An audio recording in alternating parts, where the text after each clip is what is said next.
susunod na programa ay rated PG. Patnubay at gabay ng magulang ay kailangan sa mga batang manonood.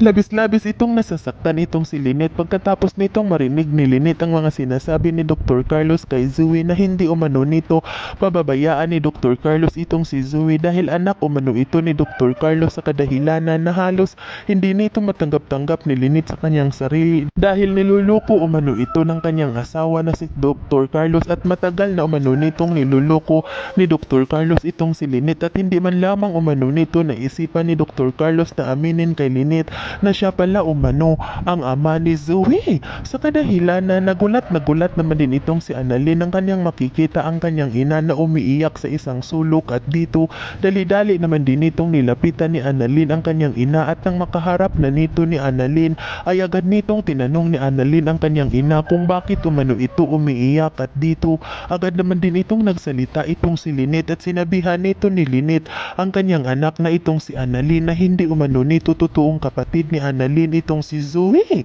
dahil si Zoe umano ay anak ni Dr. Carlos sa kadahilanan na hindi naman din ito makapaniwala itong si Annalyn sa mga pinagsasabi ng kanyang ina at dito hindi naman din ito napigilan ni Annalyn ang kanyang sarili na umiiyak sa kanyang naririnig dahil hindi rin ito matatanggap ni Annalyn na hindi umano sila totoong magkapatid dahil matagal na umano nitong pinananabikan ni Annalyn na maging ate itong si Zoe at hindi man lamang umano nito pinagbigyan ni Zoe dahil hindi umano sila nagkakasundo hanggang gayon kung kaya't hindi umano ito maniniwala itong si Annalyn sa mga pinagsasabi ng kanyang ina at tinanong nito ni Annalyn kung kanino umano nalalaman ng kanyang ina na hindi umano sila totoong magkapatid at dito agad naman din itong isinalaysay ni Lynette sa kanyang anak na itong si Annalyn na nakita umano nito ni Lynette itong kanyang asawa na si Dr. Carlos na yakap-yakap umano nito ni Dr. Carlos itong si Zoe na umiiyak at dinig na dinig umano nito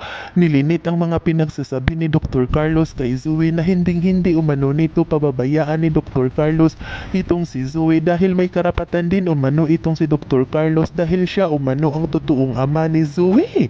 Kung kaya't hindi naman din ito napigilan ni Annalyn ang kanyang sarili at agad naman din itong naitanong ni Annalyn sa kanyang ina kung alam na ba umano sa kanyang ama na hindi umano nito totoong anak ng kanyang ama itong si Zoe at hindi umano sila totoong magkapatid at dito hindi naman din ito nakasagot agad itong si Lynette at maya-maya pa ay sinabihan nito ni Lynette ang kanyang anak na baka hindi pa umano alam ng kanilang ama na hindi umano nito totoong kapatid ni Annalyn itong si Zoe at si Zoe umano ay anak sa kanyang asawa na itong si Dr. Carlos. Yan ay ating aabangan sa susunod pa na pangyayari sa kaganapang ito ng abot kamay na pangarap. Huwag mong kalimutang isubscribe at i-hit ang notification bell ng aking channel